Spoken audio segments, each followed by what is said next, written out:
हम आपको अपने YouTube चैनल गुमनाम हिस्टोरिकल फैक्ट में बादशाही मस्जिद की सैर करवाते हैं। आपको उस तारीख के उन पन्नों को खंगालते हुए आपको बताएंगे। आप कई बार खुद या अपने बच्चों के साथ बादशाही मस्जिद का विजिट तो कर चुके होंगे या करने की ख्वाहिश रखते होंगे। आपने देखा है कि अक्सर स्कूल टाइम के बच्चे जो हैं उनको टीचर्स हजरात जो हैं वो बादशाही मस्जिद या शाही किला या मीनार पाकिस्तान लेकर सैर कराने के लिए लेकर जाते हैं। शायद आप स्टूडेंट लाइफ में या फिर आप वालदैन की हैसियत से या फिर आप एक दोस्त की हैसियत से आप वहाँ शायद पहुँचे होंगे। आइए आज गुमनाम हिस्टोरिकल फैक्ट में आपको बादशाही मस्जिद की तरफ लेके जाते हैं। आपको उस गुमनाम हिस्टोरिकल फैक्ट में गुमनाम तारीख के बारे में वो जानने की कोशिश करते हैं जो शायद आपको किसी ने नहीं बताया होगा। जी हाँ, हम बात कर रहे हैं बादशाही मस्जिद में। जैसे ही आप बादशाही मस्जिद के अंदर दाखिल होने की कोशिश करते हैं तो सबसे पहले आपको एक तवील सीढ़ियां जो हैं जिनकी तादाद लगभग 20 के करीब है, आपको अबूर करके जनाबे वाला मस्जिद के मेन दरवाजे के अंदर दाखिल होना पड़ता है। आपको पता है ये मस्जिद बनी कब? ये मस्जिद औरंगजेब आलमगीर, जी हाँ, औरंगजेब आलमगीर ने 1671 में शुरू की थी और 1673 यानी 2 साल के अंदर ये मस्जिद तामीर की गई थी। और इस मस्जिद के जो मामार हैं उसका नाम था फिदा खान कोका। फिदा खान कोका इस मस्जिद का आर्किटेक्चर कह लें। और वो फिदा खान कोका जो था ये औरंगजेब आलमगीर का सौतेला भाई भी था। तो बादशाह औरंगजेब ने, जो कि खुद भी एक बड़ा दीन की तरफ उसका रुझान था, तो उसने ये मस्जिद जो थी वो तामीर की थी बिल्कुल शाही किले के सामने। तो आइए इसकी सैर करते हैं जनाबे वाला। जैसे ही आप इन 20 से 22 सीढ़ियां जो अबूर करके आप मस्जिद के दरवाजे पर जाते हैं, सबसे पहले आपको जूते उतारने पड़ते हैं, एक साइड पर रखने पड़ते हैं। और इसके साथ ही आप जैसे एंटर होते हैं तो आपके सामने जो है वो बड़े बड़े मीनार और फिर 4 छोटे जो हैं वो गुंबद और बड़ा सेहन और बड़ा हौज आपका इंतजार कर रहा होता है। जी हाँ, इस मस्जिद का जो रकबा है वो तकरीबन 1 लाख मरबा फीट पर है। आप इस मस्जिद को अगर आप देखते हैं तो इसके अंदर सुर्ख रेतली पत्थरी वाली जो मिट्टी है वो इस्तेमाल की गई है। और ये रेतली पत्थरी वाली जो सुर्ख मिट्टी है ये दिल्ली से मंगवाई गई थी। अगर आप ये कह लें कि ये राजस्थान से मंगवाई गई थी तो मेरा ख्याल है ये ज्यादा बेहतर रहेगा। और फिर इसके अंदर आप दाखिल होते हैं तो आपको पता चलता है सफेद संगे मार्बर, तो इसका इस्तेमाल किया गया है। एक अंदाजे के मुताबिक इसके अंदर जो मजदूरों ने हिस्सा लिया इस मस्जिद को बनाने में, कोई 30,000 से जायद मजदूरों ने इसमें हिस्सा लिया।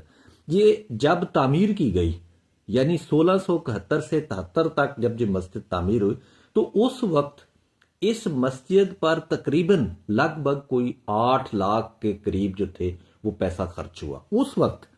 आपको फिर जैसे ही आप मस्जिद में दाखिल होते हैं तो आपको 3 बड़े गुंबद जो वो नजर आते हैं और उसके अंदर 8 जो हैं वो मीनार आपको नजर आते हैं। ये जो 3 सामने वाले आपको गुंबद बिल्कुल आपके एंटर पॉइंट यानी मेन गेट के सामने आपको नजर आते हैं, ये गुंबद जो हैं इनका कुतर जो है वो 23 मीटर के करीब है। और ये जो 8 मीनार हैं उनमें 4 बड़े मीनार हैं उनके 4 कोनों पे, जिनकी लंबाई तकरीबन 58 मीटर है। और इसके बाद वो 4 छोटे मीनार भी आपको नजर आएंगे जिनकी लंबाई जो है वो 37 मीटर के करीब है। तो इस मस्जिद का अगर आप सेहन की बात करें तो आपको एक बड़ा खुला सा सेहन आपके सामने नजर आता है। इस सेहन की तकरीबन जो है वो लेंथ या चौड़ाई जो है टोटल जो है तकरीबन 2.5 एकड़ के करीब बनती है। और इस मस्जिद के अंदर बाज तारीख के अंदर ज़ाहिर है अप एंड डाउन जिंदगी का हिस्सा है। इस पर भी हुआ जब 1760 और 70 का दौर है तो उस वक्त इस मस्जिद के अंदर घोड़े भी बांधे गए। हत्ता के 1799 से 1839 तक महाराजा रंजीत सिंह ने तो इसे फौजी छौनी के तौर पर इस्तेमाल किया, मस्जिद नहीं बल्कि फौजी छौनी बनाया गया। और 1849 के अंदर जब बरतानिया राज पंजाब पर आया تو برطانوی راج نے بھی اس مسجد کو فوج کے لیے ہی استعمال کیا۔ تو 1857 کی جنگ آزادی کے بعد جو تھا، اس مسجد کے لیے ایک مسجد اتھارٹی قائم کی گئی، اس کی بحالی کی گئی۔ لیکن جب 1947 کا دور آیا، پاکستان مارز وجود میں آیا، تو اس مسجد کو دوبارہ کھولا گیا، پھر اس مسجد کی بحالی کی گئی۔ تو 1993 کے اندر 1993 کے اندر یونیسکو نے ورلڈ ہیریٹیج اس کو قرار دیا۔ ساتھ ساتھ اس کے سامنے جو اورنگزیب کے باپ نے بنایا ہوا قلعہ تھا شاہ جہاں نے، اسے بھی ہیریٹیج کا حصہ بنا دیا گیا۔ اس طریقے کے اندر اس کے اندر کوئی 2000 سن کے اندر اصل اس کی رنگت جو تھی، یعنی سرخ پتھری والی جو ریتلی زمین اسے استعمال کی گئی تھی، اس کی سرخ رنگت جو ہے وہ تقریباً 2000 سن یعنی مشرف دور کے اندر اسے دوبارہ تعمیر کیا گیا، اسے دوبارہ اس کی بحالی کرائی گئی۔ اور اس کا ڈیزائن اگر آپ بات کریں، جب آپ دیکھتے ہیں تو یہ مغل اور فارسی طرز کا دور اس کا ڈیزائن ہے۔ آپ کو پھر یہ نظر آئے گی کہ یہ ایک مستطیل شکل ہے، یہ مربع شکل میں نہیں ہے، یعنی 170 to 50-20 یہ اس کا جو فٹ ہے، یہ تقریباً اس کا جو ہے وہ مستطیل شکل بنتی ہے۔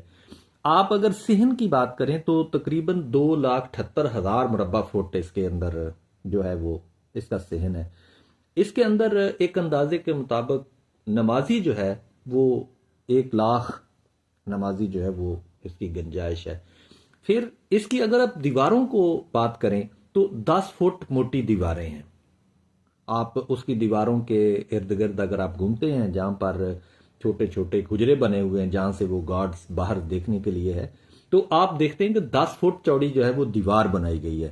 اور پھر اس کا جو داخلی دروازہ ہے عالمگیری، یہ پہلا دروازہ ہے۔ تو اس کے حوض، اس کے سینٹر میں جو چیز آپ کو بڑی ایک انوکھی منظر پیش کرتی ہے، وہ ایک حوض ہے، اور اس حوض کے اندر اس کی جو پامائش ہے 150 بائی 150 ہے، فٹ ہے۔ آج کل اس کے امام جو ہیں مولانا سعید محمد ابو الخیر آزاد امامت کراتے ہیں۔ یہ ہے بادشاہی مسجد کی طرف۔